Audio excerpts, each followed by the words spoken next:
Zbigniew Brzeziński, I think more than a year ago, gave a speech at the Montreal, Canada branch of the CFR, warning that a widespread global awakening was taking place. And we're going to play that clip right now, but he has not backed off from that statement. First time in all of human history, mankind is politically awakened. That's a total new reality. Total new reality. It has not been so for most of human history until the last 100 years. And in the course of the last 100 years, the whole world has become politically awakened.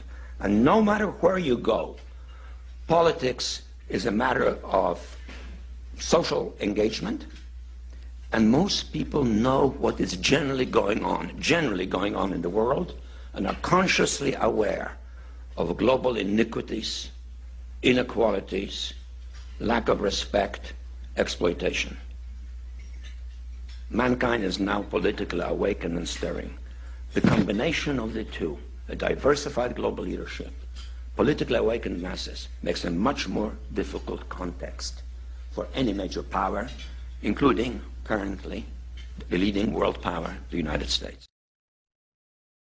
So humanity is awake and staring, as Zbigniew Brzeziński puts it, and the elite are concerned about this. They're dealing with it. If you're new to Zbigniew Brzeziński or this broadcast, he was the former national security advisor under Carter, and he's one of the true geostrategic visionaries for the elite.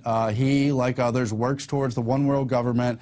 In the 70s, he covertly helped put the Taliban into power to oppose the Soviets, and he has this whole long game for the grand chessboard, as he calls it, and how the American superpower is going to stave off Russia and China. But he's admitted that basically is failing. There are new emerging world powers, India, Brazil, China, Russia, among others. And though those powers are themselves changing America's hegemony over the world, the British Anglo-American Empire and the other players in NATO and so forth.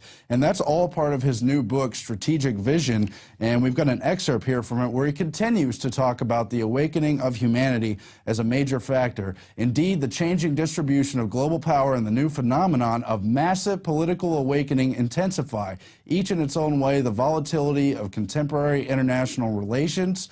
That's an excerpt from his intro, as is this quote.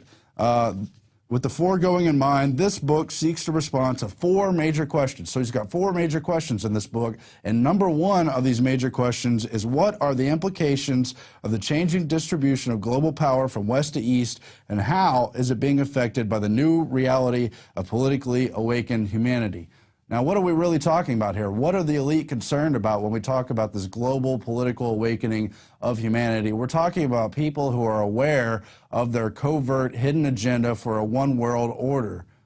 People have been talking about this for decades, since the 50s.